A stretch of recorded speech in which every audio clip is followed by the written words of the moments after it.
Друзья, если у вас нет возможности, времени, желания, сил читать роман Марка Твена «Приключения Гекльберри Финна», смотрите это видео. Вы будете знать о приключениях обычного мальчишки и его друзей. Автор написал роман в 1884 году. Это продолжение романа «Приключения Тома Сойера». События происходят в Америке до Гражданской войны. То есть еще тогда, когда было рабство.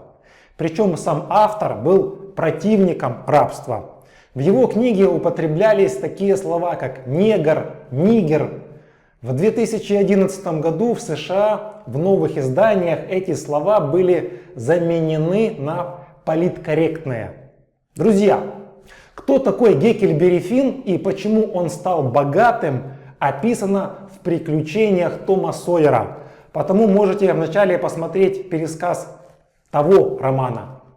Рассказ ведется от первого лица, потому и я буду рассказывать так, как будто эта история произошла со мной. Я, как и раньше, живу у вдовы Дуглас. Она все пытается сделать из меня воспитанного мальчика, но мне это очень не нравится. К миссис Дуглас пожить приехала ее сестра миссис Уотсон. Так она стала меня учить читать. Как-то ночью за мной зашел Том. Мы взяли с собой еще несколько друзей. Все вместе сели на лодку и поплыли к той пещере, где Том однажды заблудился. Он сказал, что хочет создать свою шайку разбойников. Чтобы в нее вступить, нужно принести клятву и подписаться кровью. Все согласились. Том зачитал клятву. В двух словах: всегда защищать друг друга и хранить тайну шайки. «И что мы будем делать?» — спросили ребята у Тома. «Ничего особенного. Грабить, убивать». Все знания о шайках и разбойниках Том вычитал в книгах. Своего отца я не видел больше года. Он был пьяницей и часто бил меня. Потому когда в реке Миссисипи нашли труп, похожий на моего отца, я не сильно расстроился, даже обрадовался. Прошел месяц. Шайка никого не грабила, никого не убивала, потому я вышел из нее, и другие парни тоже. Прошло еще 3-4 месяца. Наступила зима. Я ходил в школу, немного научился читать, писать, потихоньку привык к школе. Однажды я на снегу увидел следы. Они спускались от каменоломни, подходили к нашему забору, а потом куда-то уходили. Самое интересное, что на каблуке был крест, чтобы отгонять нечистую силу. Я знал, что такой каблук был у моего отца. И я прекрасно понимал, что отец может забрать все мои деньги, чтобы пропить их. Тогда я побежал к судье Тэтчеру и сказал, что мне не нужны все мои деньги, и отдал их ему. Я подписал какую-то бумажку, и судья дал мне $1. Затем я пошел к негру мисс Уотсон, которого звали Джим. Он умел гадать. Мне нужно было знать, что собирается делать мой отец. Джим нагадал всякой ерунды, как и многие гадалки. Но я поверил. Он сказал, что отец еще сам не знает, что будет делать, что мне нужно остерегаться воды и что в конце концов меня повесят. Когда я вечером пришел в свою комнату, в ней сидел мой отец. Отцу было около 50. Я понял, что он залез в комнату через окно. «Ну ты и вырядился, мажором стал?» – спросил отец. «Говорят, что и читать, и писать умеешь. Думаешь, теперь стал умнее меня? В школу, чтобы бросил. Все твои родные были неграмотными, и ты таким должен быть. Слышал, у тебя деньги завелись? Так вот, завтра, чтобы мне принес». Он забрал у меня $1 и пошел покупать себе виски. На другой день он пьяным пошел к судье за моими деньгами. Разумеется, он ничего не получил. Пригрозил подать иск в суд. Тогда миссис Дуглас и судья Тэтчер сами обратились в суд, чтобы лишить моего отца родительских прав на меня, а кого-нибудь из них назначить мне опекуном. Но судья был новичком в наших краях, он не знал моего отца, потому не мог вот так просто лишить его отцовства. Отец на радостях снова набухался, дебоширил в городе. Тогда новый судья захотел сделать из него человека. Пригласил жить в свой дом, вымыл его, дал новую одежду, посадил за свой стол. А потом завел речь о вреде алкоголизма. Отец пустил слезу, совсем соглашался. Обещал судье, что он больше никогда не станет пить, что он исправился и теперь будет настоящим человеком. Судья с женой аж сами прослезились. А ночью отцу захотелось выпить. Он вылез из окна и в городе обменял свою новую одежду на выпивку. Утром пьяным полез на крышу, упал с нее, сломал левую руку. Судья понял, что его только могила исправит. Отец ловил меня и бил за то, что я хожу в школу. Я это специально делал, ему назло. Чтобы он меня не бил, я давал ему по 2-3 доллара.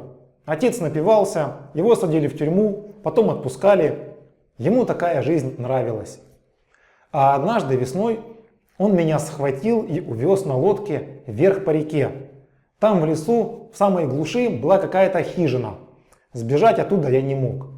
Мы вместе ходили на охоту, рыбачили, этим и жили. Когда ему нужна была выпивка, он меня запирал, сам брал рыбу и выменивал ее в городе на бухло. Возвращался, напивался и бил меня. Если бы не это, то мне в лесу даже нравилось бы. Никакой школы, никто на мозги не капает. Так прошло месяца 2. Отец стал больше распускать руки. Однажды запер меня и уехал дня на 3. Так и умереть можно. Я понял, что надо как-то сбежать. Кстати, к вдове Дуглас я тоже не хотел возвращаться. Решил пойти, куда глаза глядят. Когда отец напивался, то начинал говорить о том, какое у нас хреновое правительство, что хочет отобрать у него сына, что не дает ему его денег, и что есть такие штаты, где неграм позволено голосовать.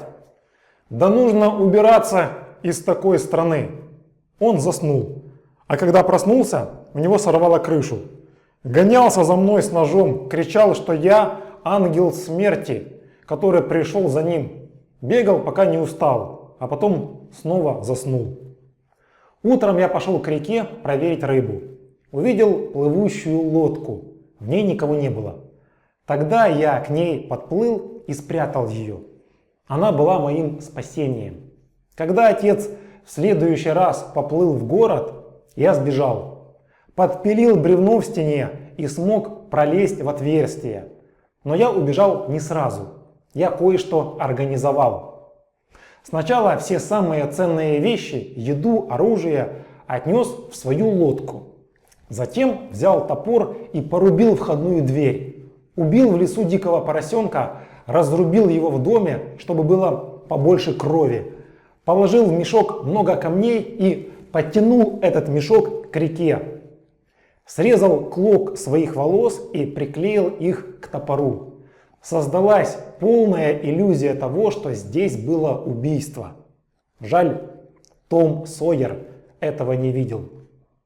В своей лодке я заснул. Проснулся ночью. Было слышно, как отец, почему-то трезвый, плывет к хижине. И после этого я поплыл вниз по реке, к уже знакомому мне необитаемому острову Джексона. Именно там я решил жить. Проснулся я поздновато, часов 8. Услышал, как по реке плывет пароход. Это меня искали. Вернее, мой труп. На пароходе я увидел моего друга Тома. Я жил на острове. Мне все нравилось. Так прошло 3 дня. Взяв ружье, я бродил по острову, изучая его. И тут я наткнулся на чей-то костер. Я сразу убежал оттуда. Вот блин, я здесь не один. Хреново, думал я. Но нужно обязательно узнать, кто здесь еще. Ночью я взял ружье и отправился на поиски. Какой-то человек лежал у костра. Это был Джим, негр мисс Уотсон. «Привет, Джим!» – радостно закричал я. А он как испугается. «Не тронь меня! Я мертвецов никогда не обижал! Ступай назад в реку! Я ведь с тобой дружил!» «Да спокуха, Джим, я не мертвец!» И все ему рассказал. Джим был голоден. Он был на острове с того дня, как меня типа убили. Я его накормил, а потом рассказал, как инсценировал свое убийство. Джим сбежал. Беглый раб — это хреново. Джим подслушал разговор своей хозяйки мисс Уотсон. Она собиралась продать его на юг за 800 баксов. Это сегодня около 20 тысяч. Вот Джим не стал дожидаться продажи и сбежал. На высоком холме мы нашли просторную пещеру. Перетащили туда все свои вещи на случай дождя. Как раз ночью начался сильный ливень. Дней 10 вода в реке все поднималась и в конце концов вышла из берегов. Однажды мы увидели плавучий дом, двухэтажный. Дождавшись рассвета, мы заглянули внутрь. Там лежал труп мужчины. Джим осмотрел его. Он был голым, застрелен сзади дня 2-3 назад. Джим сказал, чтобы я не смотрел на труп. Стены были исписаны плохими словами. Много чего полезного было в этом доме. Мы снесли эти вещи в лодку. В одежде покойного было $8 серебром. Джим не хотел разговаривать об убитом, а мне хотелось. Он боялся, что призрак станет нас преследовать. В пятницу в пещере я увидел гремучую змею и убил ее. Положил на одеяло Джима по приколу. Вот только к той убитой змее приползла ее подружка и укусила Джима в пятку. Он ведь босиком ходил. Было совсем не весело. Я не сказал Джиму, что это мой косяк. Нога у него распухла. 4 дня его колбасило, а потом опухоль начала спадать. Джим поправился. Река снова вернулась в свои берега. Я захотел наведаться в город, чтобы узнать новости. Джим посоветовал одеться в женскую одежду, чтобы меня не узнали. Окей, хорошая идея. Все получилось.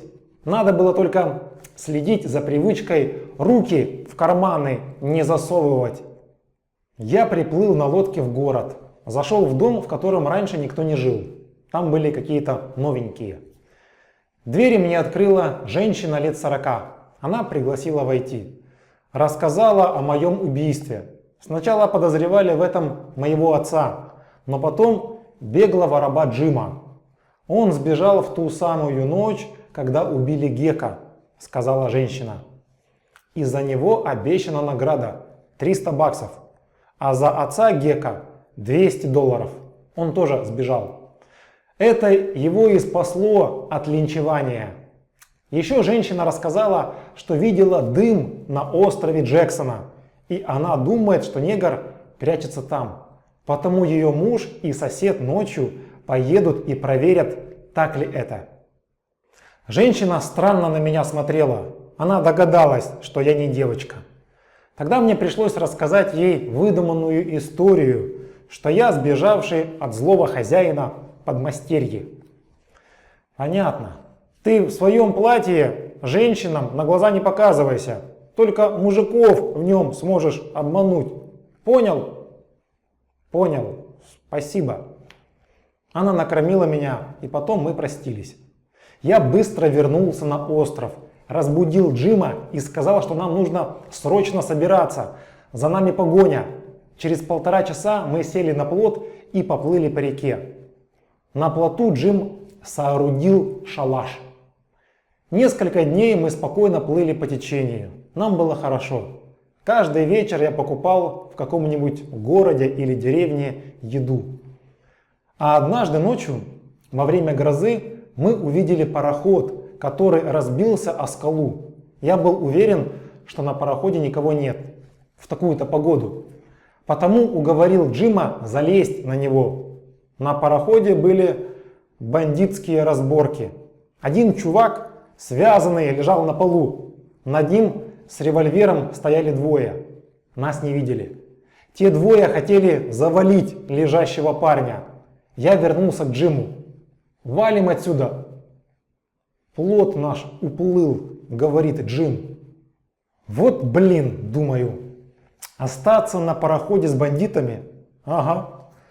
Тогда я пошел искать лодку бандитов и нашел. Там было много всяких вещей. Мы с Джимом сели в нее, перерезали веревку и поплыли. Фух. Я подумал, что, наверное, бандитам обидно будет не найти свою лодку. Нужно сойти в ближайшем городе и рассказать о них. Пусть их найдут и как нормальных людей повесят. Вскоре мы увидели наш плот. Мы переложили на него все добро из лодки. Джим остался, а я поплыл дальше, чтобы найти людей и сообщить о разбитом пароходе. Я увидел паромщика. Он поплыл туда, а я к Джиму. Мы спрятали плот, затопили лодку и легли спать. Утром осмотрели бандитское добро. Там было много всего полезного, даже книги. Я стал читать кое-что Джиму, но он был таким тупым, ничего не понимал. Я плюнул на это дело, больше ему ничего не читал. Мы планировали добраться до города Кейра на границе штата Иллинойс. Потом на пароходе вверх по реке Огайо, и мы в свободных штатах, где рабства нет. Вот такой был наш план. Однажды ночью в тумане мы потерялись. Всю ночь с Джимом искали друг друга. А когда я его нашел, Джим спал на плоту. Я потроллил негра. Сказал, что никто не терялся. Мол, ему это все приснилось. Да ну нафиг. Не может быть. Может, Джим, может. Он потом понял, что я развел его как ребенка. Обиделся. Больше я никогда так над ним не шутил. Джим ждал, когда появится город Кейра, ведь тогда он станет свободным человеком. А мне было гнусно на душе, ведь я помогал сбежать чужой собственности, мисс Уотсон. Джим строил планы на будущее. Он хотел заработать деньги и выкупить из рабства сначала свою жену, а потом и детей. А если хозяева вдруг не захотят их продавать, то украдет их. Я уже подумал сдать его властям, но он был так мне благодарен, что я понял, Джима не смогу сдать. Я отправился по реке узнать, как далеко Кейра. Встретил двоих мужиков. Они искали 5 сбежавших рабов. Я им сказал, что мне нужна их помощь, оттянуть плот. «А почему ты ищешь помощь, а не твой отец?» – спросили они. «Да понимаете, он что, болен оспой?» «Так, парень, до свидания. Мы не хотим заболеть. Вот тебе деньги», а они дали $40. «И всего вам хорошего». Где был Кейра, мы не знали. Однажды, еще на острове Джексона, я взял в руки змеиную кожу. Так Джим сказал, что это очень плохая примета. Теперь любую неприятность, которая с нами случалась, мы связывали с той змеиной кожей. Как-то ночью наш плот протаранил пароход. Мы ведь только ночью передвигались, чтобы внимание к себе не привлекать. Пароход нас не увидел и прошел аккурат по центру плота. Мы с Джимом выпрыгнули в реку. Пароход поплыл дальше, а мы с Джимом потеряли друг друга. Я доплыл до берега и вылез. В темноте пошел неизвестно куда и набрел на чей-то дом. «Кто там?» – спросили меня. «Меня зовут Джордж Джексон», – ответил я. «Я упал за борт с парохода». Люди, живущие в доме, были какими-то перепуганными. Они явно кого-то боялись. Потому меня опустили с большой осторожностью и сразу же обыскали. Женщина велела своим слугам позаботиться обо мне, а сыну Баку, который был одного со мной возраста, велела принести мне сухую одежду. Меня накормили. Я рассказал им выдуманную историю о своей семье. А когда утром проснулся в комнате Бака, то забыл имя, которым представился. «Бак, уверен, что ты не сможешь написать моего имени?» «Смогу». И он написал. Фух. Теперь я вспомнил, как меня зовут. Это было семейство Грейнджерфордов. Боб был старшим братом, средним Том, младшим Бак. Еще было две сестры. Одна сестра Эмилина умерла. Когда-то было еще 3 сына, их убили. У хозяина полковника было много ферм и около 100 рабов. В этих местах жила еще одна аристократическая семья – Шепердсоны. Однажды мы с Баком гуляли в лесу, и он мне крикнул, чтобы я скорее убегал. Появился какой-то парень, он был из Шепердсонов. Бак выстрелил в него, тот в Бака. Оба остались живы. В общем, враждовали между собой Грейнджерфорды и Шепердсоны, потому и стреляли друг в друга.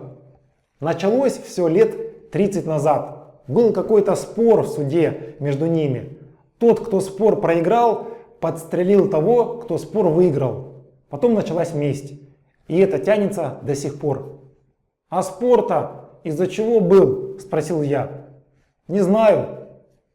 А кто кого первым подстрелил? Тоже не знаю.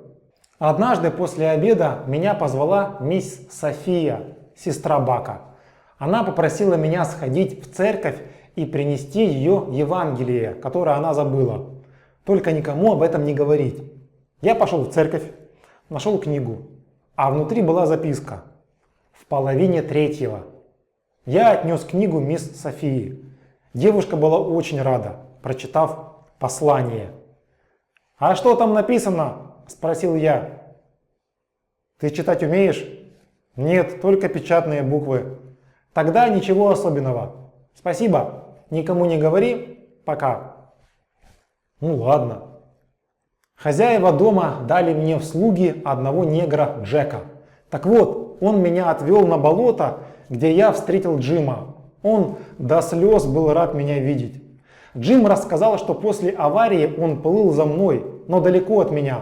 Думал, что сможет догнать по земле, но я зашел в дом.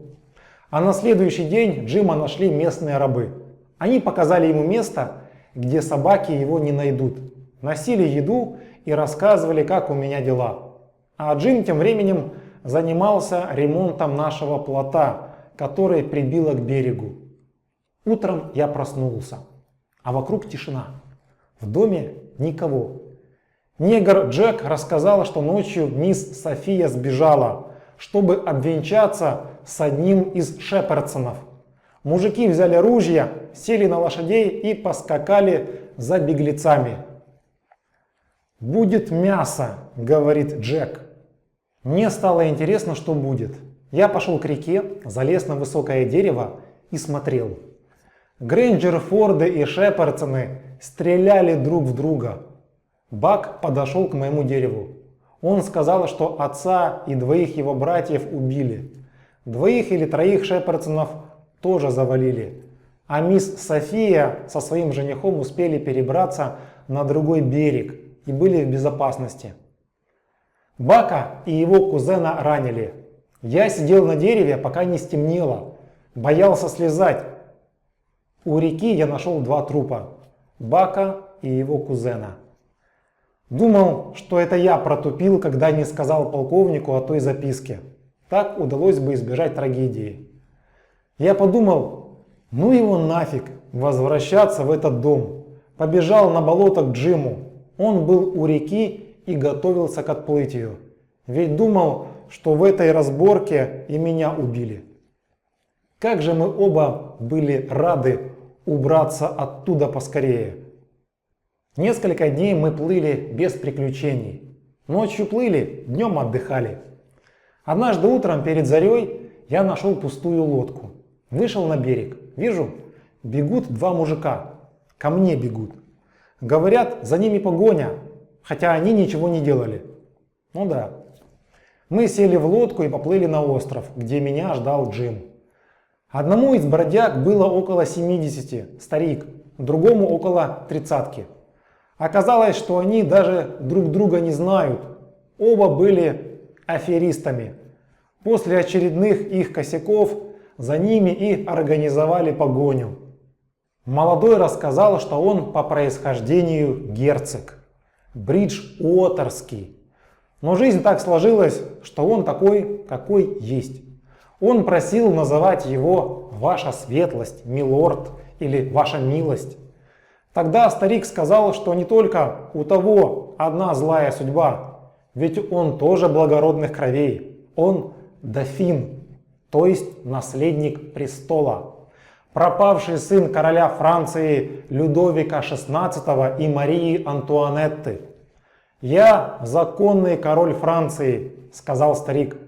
Он просил называть его «Ваше Величество», за столом ему подавать еду первому и не садиться, пока он не дозволит.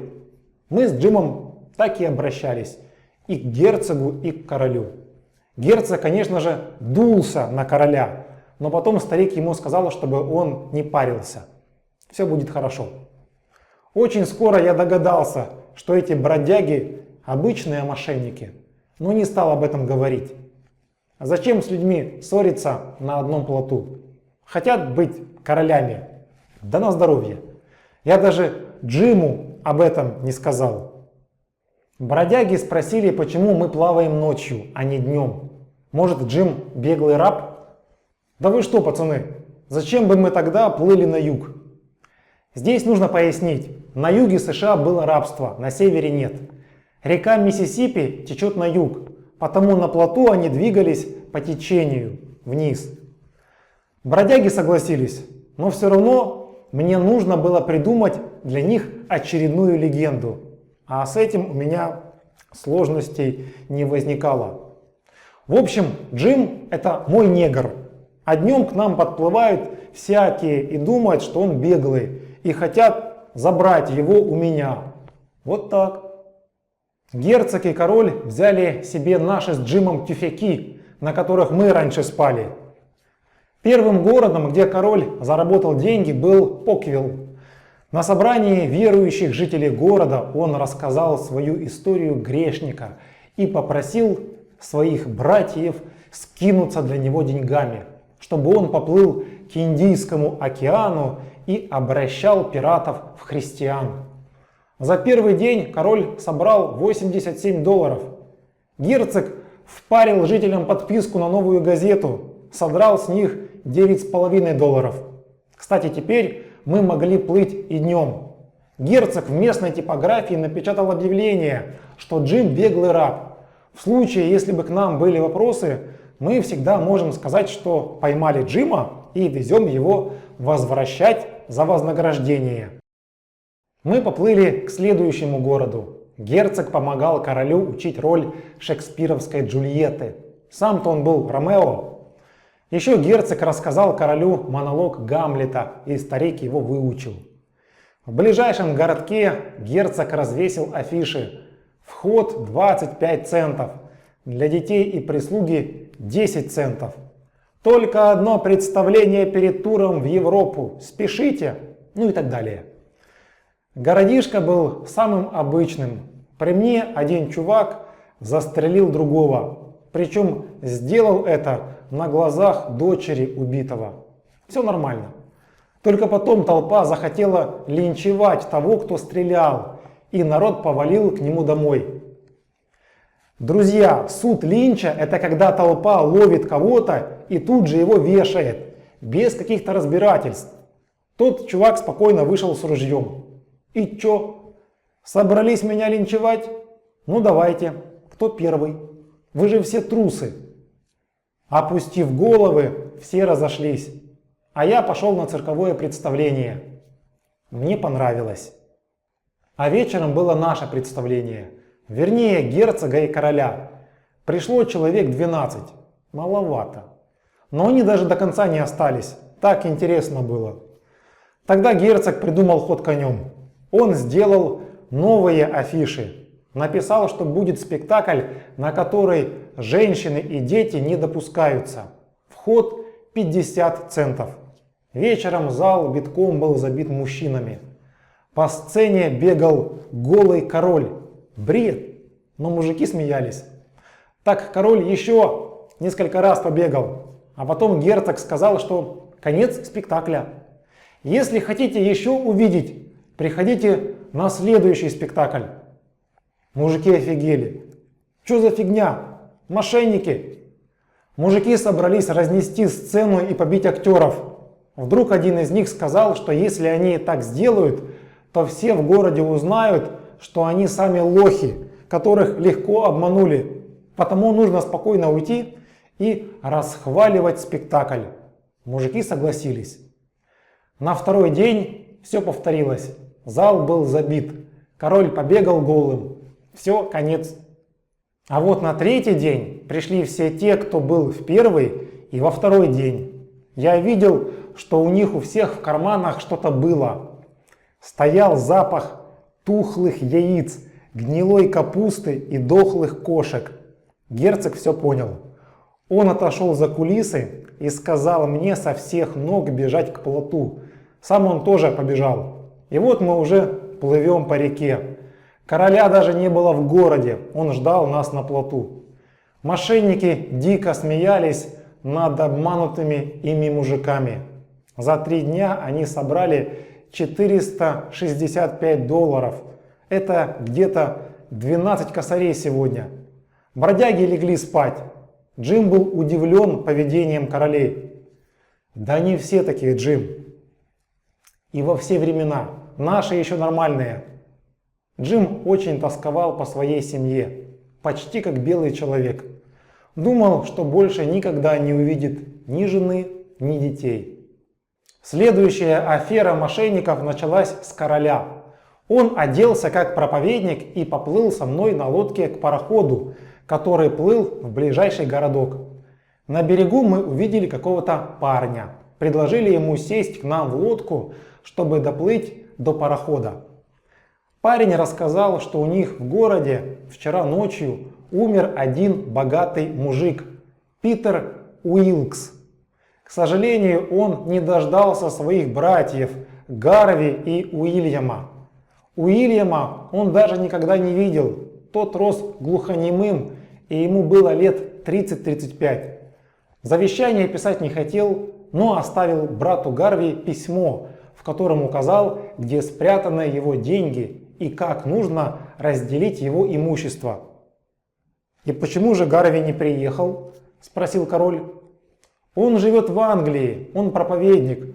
Может, не доехал еще, может, письмо не получил». Король расспросил у парня разные подробности о жизни и родственниках умершего. Парня мы посадили на пароход, а сами остались. Король поручил мне съездить за герцогом, сказать ему, чтобы он хорошо оделся и взял новые чемоданы. Я догадался, куда он клонит. Король все рассказал герцогу, и тогда мы втроем сели на пароход.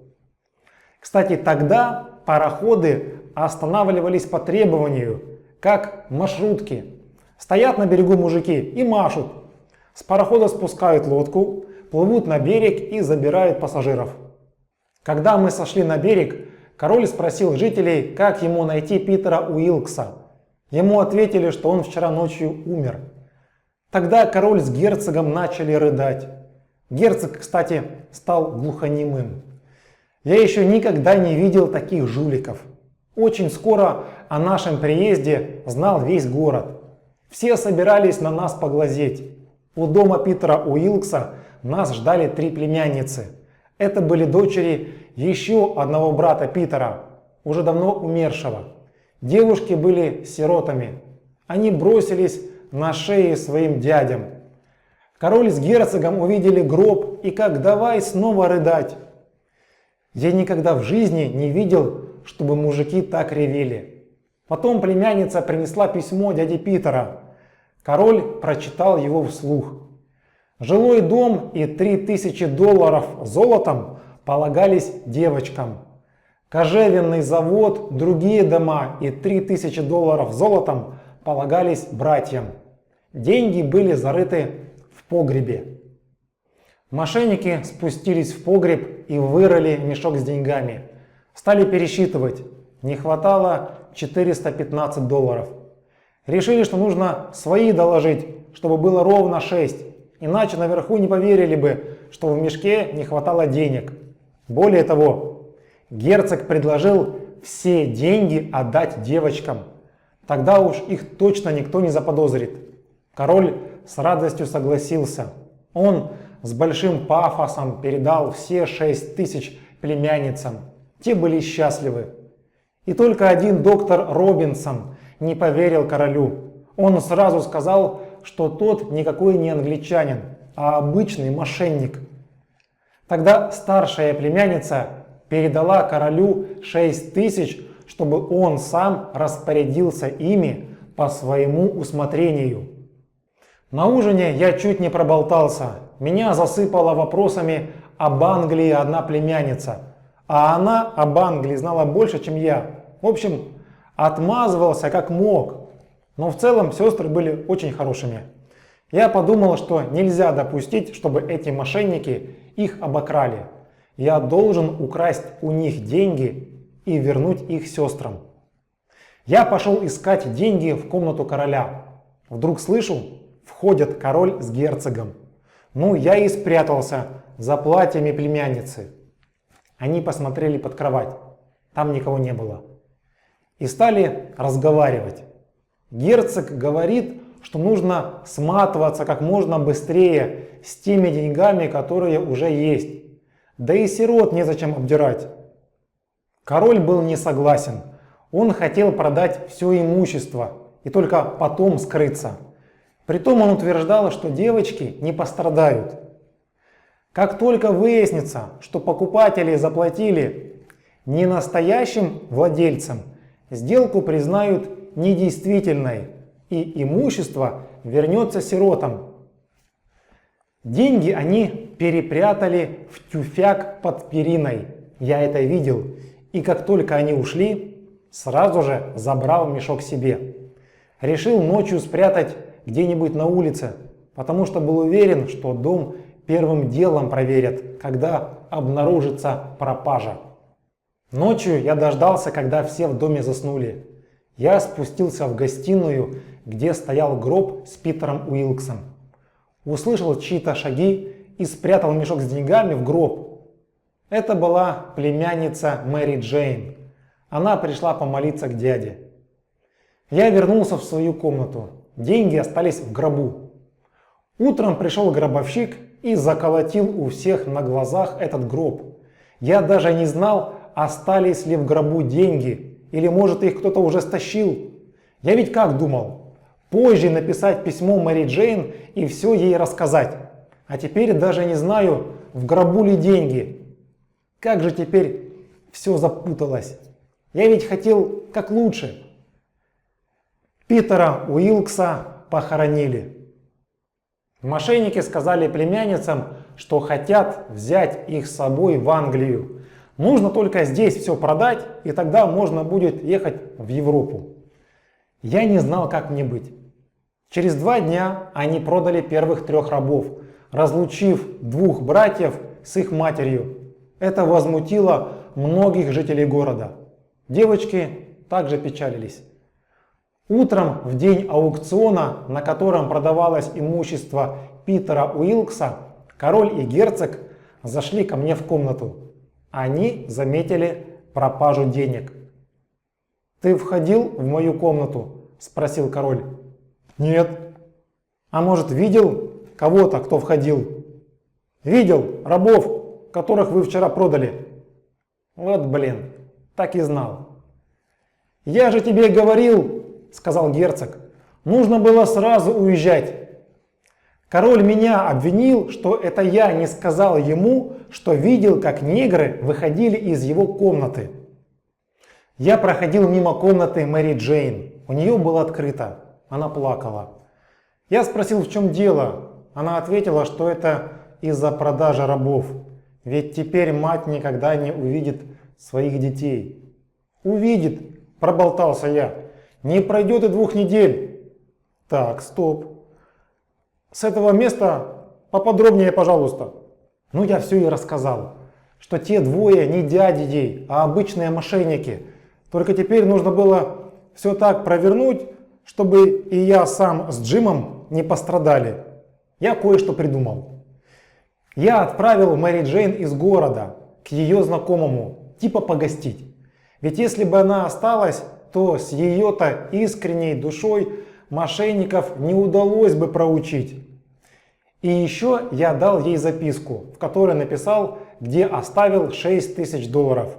Как-то язык не поворачивался сказать. Мы виделись с ней в последний раз. Вечером начался аукцион. Все было распродано. А потом смотрю, к аукциону валит толпа и смеется. Оказывается, на пароходе приплыли настоящие дядюшки. Я думал, что король с герцогом запаникуют, но нет. Они смотрели на братьев покойного, как на жуликов. Дядя Гарви сказал, что они с братом остановятся в гостинице. А когда прибудет их багаж, то смогут доказать, что именно они настоящие. У Уильяма, кстати, была сломана правая рука. Плюс к этому с парохода сошел парень, который видел короля, когда он 2 дня назад садил на пароход парня из их города. Доктор, который сразу понял, что король и герцог мошенники, предложил провести очную ставку между ними и новыми дядюшками. А пока нужно, чтобы король передал на хранение мешок с $6000 и после выяснения всех обстоятельств передать его законным владельцам. «А нет у нас этих денег», — говорит король. «Их украли рабы. Можете спросить моего слугу, то есть меня». Я сказал, что видел, как негры выходили из его комнаты. И все. Меня спросили, англичанин ли я. Я сказал, что да. И все засмеялись. «Ладно, парень, лучше молчи», — сказал доктор. «Ты врать не умеешь». Потом адвокат покойного достал письма от Гарви. Хотел проверить по почерку. Конечно, почерк короля не совпадал. Да и почерк настоящего Гарви тоже не совпадал. Это потому, что он у меня очень плохой. Все письма за меня переписывает брат Уильям, а он правую руку сломал, потому тоже не сможет сейчас написать. И тут настоящий Гарви спрашивает у короля: «Какая татуировка на груди брата?» Ну, думаю, попал король. Все смотрели на него. «Маленькая, тоненькая, синяя стрелка», — ответил он. «А нет, — говорит Гарви, — у него там буквы ПБУ». Пацаны, которые одевали перед похоронами тело, сказали, что они не видели ни стрелы, ни букв. Тогда все вокруг захотели утопить в реке сразу 4 мошенников. Адвокат всех успокоил. В чем проблема? Сейчас выроем труп и посмотрим. Все с радостью согласились. Схватили нас и потянули на кладбище. Было уже 9 вечера. Жаль, что Мэри Джейн не было в городе. Так бы вся эта комедия уже закончилась. Толпа пришла на кладбище. Было уже темно. Лопат было много, а вот фонарь никто не взял. Началась гроза с громом и молниями, но люди копали с таким азартом. Гроб достали, крышку сняли, а там мешок с золотом. Ну и в тот момент, когда все ломанулись смотреть на золото, я сбежал. Я бежал так, как тогда с Томом Сойером с кладбища от индейца Джо. Прибежал к реке, сел в какую-то лодку и поплыл к острову, где нас ждал Джим. Кричу Джиму, чтобы плот отвязывал, и нафиг отсюда. Отплыли мы, и я так обрадовался. А потом увидел, как к нам гребут на лодке эти двое, король с герцогом. Вот блин. Король был в ярости, хотел свою злость на мне сорвать, но герцог его попустил. Оказалось, что они так же, как и я, сбежали, когда все увидели золото в гробу. Они, кстати, думали друг на друга, что это кто-то из них спрятал золото в гробу, а потом хотел вернуться и забрать все деньги себе. В общем, герцог схватил короля за шею и держал крепко, пока тот не сознался, что это он спрятал золото. Потом вместе распили бутылку и снова стали друзьями. Когда они заснули, я Джиму все рассказал, кто они такие. Мы плыли по реке на юг много дней, прежде чем жулики снова решили показаться в каком-то городе. Они читали лекции о вреде алкоголя, проводили занятия по танцам, по ораторскому искусству, врачевали, гадали. Но люди их отовсюду гнали, деньги у них совсем закончились, они были злые. А потом они стали вдвоем переговариваться. Нам с Джимом такие тайны не нравились. Мы решили убежать от них. Пошли мы как-то втроем в город. Утром ушел король, а мы с герцогом в обед пришли. Джим остался на плоту. Но я и нашел момент, чтобы сбежать. Прибегаю к плоту, а Джима нет. Побегал, поискал его рядом. Нет Джима. Спросил одного мальчишку, не видел ли он здесь незнакомого негра. Видел. Это беглый раб. Его поймали и отвели на ферму Сайлоса Фелпса. Его поймал какой-то незнакомый приезжий старик. Взял за него всего $40, а стоит этот негр все 200. Я стал думать, как помочь Джиму. Был очень зол на жуликов, которых когда-то выручил из беды. Думал написать письмо мисс Уотсон и рассказать, где сейчас Джим. Но решил, что если его вернут назад, то ему будет только хуже. Да и я сам тогда стану пособником негра, раз помогал ему бежать. У меня на душе было хреново. Наверное, это меня так Господь Бог наказывает, решил я. Я написал письмо мисс Уотсон, а потом порвал его. Не мог я подвести Джима. Решил помочь ему снова бежать.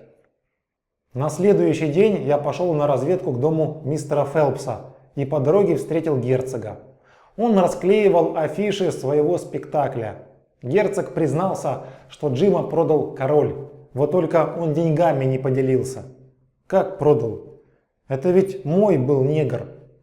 Проехали, пацан. Герцог не хотел, чтобы я оставался в городе, мог сболтнуть лишнего, потому сказал, что Джим сейчас находится за 40 миль от этого города. Но я ей сказал, что пойду его искать. А сам пошел на хлопковую плантацию Фелпса, к его усадьбе. Там меня сразу же окружили собаки и как давай лаять. Из дома выбежала хозяйка. «Так это ты приехал наконец?»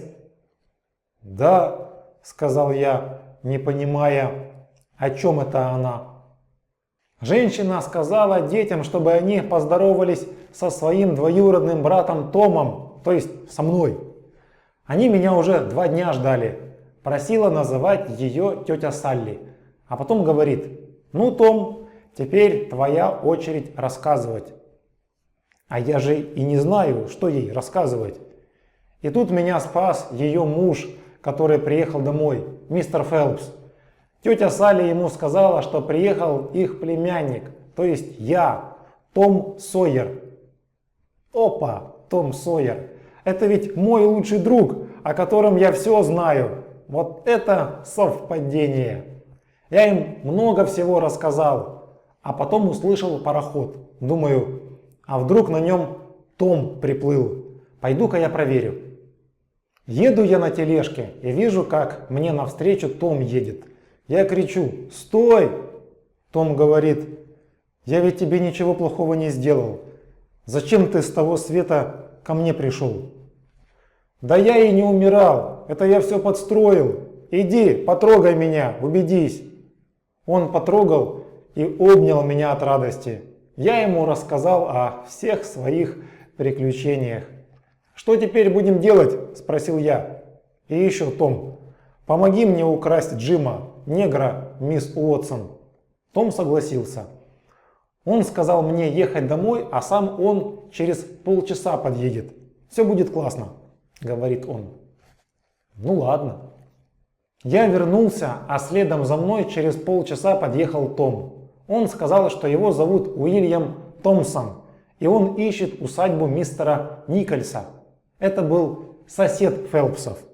Тетя Салли сказала Тому остаться у них на обед. А за обедом Том встал и поцеловал тетю Салли. Та офигела. Что это было? Да все нормально, я племянник ваш, Сид. Ну и тетя с дядей снова были рады. Они никогда раньше не видели ни Тома, ни Сида. А вечером после ужина мы с Томом убежали в город. Он мне рассказал новости нашего города. А потом мы увидели толпу с фонарями. Они кричали и тащили за собой короля с герцогом. Те были в смоле и в перьях. Мне даже их жалко стало. Нам все рассказали. Жулики устроили очередное представление, и когда король начал голым прыгать, толпа схватила его. Все уже знали, что они жулики, ждали удобного момента. Мы узнали, где мистер Фелпс держал Джима. В сарае за домом. Теперь нужно было придумать план, чтобы его освободить. Я сказал, что нужно выкрасть ключ у дяди, освободить Джима и бежать на плот, а потом снова плыть неизвестно куда. «Да ну», — говорит Том, — «как-то все просто. Нужно что-то интереснее придумать». Я не мог понять вот чего. Том был из хорошей семьи и вдруг помогает мне украсть негра. Это ведь позор для него и всей его семьи. Что-то не то. Том сказал, что нужно сделать подкоп. Ну ладно, пусть будет подкоп. Он объяснил мне, что украсть негра слишком просто. Нужно самому придумать сложности, чтобы было поинтереснее. Он даже думал отпилить Джиму ногу, чтобы цепь снять. А копать нам надо не лопатами, которые рядом были, а ножами, чтобы подольше. Этой же ночью мы стали копать ножами. Дело продвигалось очень слабо, да и мозоли натерли. Том сказал, что нужно мотыги взять, чтобы быстрее было. В следующую ночь мы сделали подкоп и влезли в сарай к Джиму. Он, конечно, не понимал, зачем все усложнять. Но раз белые так решили, значит, наверное, это правильно. Тетя стала замечать, что дома начали пропадать вещи. Рубашка, ложка, свечи, простыня, медный подсвечник. Простынь мы разорвали на мелкие куски и сделали из нее лестницу. А саму лестницу спрятали в пирог, который испекли в лесу. Не всю. Мы ее обрезали, вся она не помещалась. Потом Том выдумал, чтобы Джим на камне нацарапал какие-то надписи. Хоть писать он не умел. Нашли мы камень, он был тяжелым. Попросили Джима, чтобы он дотащил его к себе в сарай. Он вышел из сарая и принес этот камень себе в сарай. Затем Том захотел, чтобы у Джима в сарае пауки были, или гремучая змея, или крысы. «А может, не надо?» — говорит он. «Надо, Джим, надо. У всех узников были крысы, и у тебя будут. Еще ты цветок посади, а поливай его своими слезами». «Так у меня вода есть, и я редко плачу». «Слезами надо, Джим, так круче. Теперь ты станешь самым известным в округе узником». Да. Утром мы наловили 15 крыс, отнесли их в спальню тети Салли. Ох и крику было. Мы наловили пауков, лягушек, жуков, гусениц, штук 20 ужей, принесли мешок домой и оставили в комнате. Когда вернулись после ужина, змей не было. Должно быть, мешок плохо завязали. Но змеи и расползлись по дому. Джим жил со всеми этими тварями. Прошло еще недели 3. К побегу было все готово. Том сказал, что самое время написать анонимные письма. «Это еще что такое?» – спросил я. «Нафига кого-то предупреждать?» «Так интереснее. Ты, Гек, наденешь платье служанки и ночью подложишь письмо под дверь». Письмо было такое: «Берегитесь, вам грозит беда, будьте настороже, неизвестный друг». На парадной двери повесили картину с черепом и скрещенными костями, а позже на кухонную дверь картину с гробом. В доме все реально были очень перепуганы. Том был в восторге. Было и контрольное письмо. В нем говорилось, что сегодня в полночь шайка злодеев украдет беглого негра. Вечером нас с Томом отправили спать пораньше. В 11:30 Том надел на себя платье тети Салли, а меня послал в подвал за куском масла. Я пошел и на обратном пути встретил тетю. Масло спрятал под шляпу. Она мне велела идти в гостиную. И вот там было весело. 15 фермеров с ружьями сидели. Масло начало подтаивать и потекло по лбу, по вискам. Тетя подумала, что у меня началось воспаление мозгов. Она увидела, что это масло, и отправила меня в спальню. Я вылез в окно, догнал Тома, говорю, что хреново все, в доме полно фермеров с ружьями. У него аж глаза засверкали. «Круто!» – ответил он. Мы пробрались в сарай к Джиму и выползли через подкоп. Слышали, как вокруг дома мужики ходили. Мы убегали, как вдруг Том зацепился штаниной за забор. Его услышали и начали стрелять, а потом и собак отпустили. Мы бежали к реке. Собаки-то свои были, потому когда они нас догнали, то повиляли хвостами и назад побежали. А мы сели в лодку и поплыли к острову, где стоял наш плот. Больше всех радовался Том, потому что у него в ноге засела пуля. Ему было больно, кровь текла. Джим сказал, что не уплывать нужно, а доктора искать. Я поплыл за доктором. Джим спрятался в лесу, Том остался на плоту. Я нашел доктора, разбудил его, рассказал, что с братом охотился на острове, и мы остались там ночевать. А во сне брат, наверное, толкнул ружье, и оно выстрелило ему в ногу. Я подумал, а вдруг для того, чтобы зажила рана, нужно будет несколько дней. Тогда ведь доктор всем разболтает, его нужно похитить, а когда Том восстановится, тогда и отпустить. Доктор сам поплыл к Тому, а я остался в городе. Утром встретил дядю Сайлоса и убедил его, что с нами все в порядке. Мы негра ночью ловили, плавали, Сид позже вернется.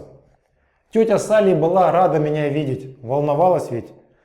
У них в доме было много гостей, они обсуждали побег Джима. «Да ненормальный он», — говорили они, — «на камне какой-то бред нацарапал, а лестница из тряпок нахрена ему была нужна? А камень-то зачем было затаскивать в сарай? Ему, наверное, помогало негров 20 или 40. Наступил вечер. Тома не было. Тетя Салли волновалась. Она всю ночь ждала племянника, сидя у свечи. Утром Тома тоже не было. Дядя Сайлос передал тете Салли письмо из Санкт-Петербурга. Это городок, где жили Том с Геком. Написала его тетя Полли, сестра тети Салли. И вдруг мы увидели Тома без сознания на носилках, рядом доктора. За ними толпа вела связанного Джима в женском платье. Это была очередная идея Тома одеть Джима в платье тети Салли. Кое-кто даже хотел повесить Джима, но нельзя было, ведь он чужая собственность, потом еще отвечать. Джима снова посадили в тот же сарай. Доктор сказал, что Джим хороший. Если бы не он, то не смог бы помочь Тому. За него не жалко и $1000 отдать. Когда Джим спал, к острову подплыли люди и схватили его, а потом всех доставили в дом Фелпсов. Через 2 дня Жар у Тома спал, и он обо всем рассказал тете Салли. Она была в шоке. А когда Том узнал, что Джим снова сидит в сарае, то закричал, что он свободный человек. Ведь мисс Уотсон, его бывшая хозяйка, которая 2 месяца назад умерла, в своем завещании освободила его. А все эти фокусы с побегом Джима были только ради прикола. И тут в комнату вошла тетя Полли. Я понял, что сейчас будет жопа, и спрятался под кроватью. Конечно, тетя Полли сразу рассказала сестре, кто есть кто, что Сид это Том, а я это Геккельбери Финн.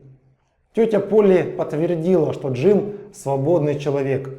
А приехала она после того, как получила письмо от сестры, в котором та сообщила, что Том и Сид благополучно приехали к ней. А письма тети Полли к сестре Том забирал на почте и не отдавал тете Салли.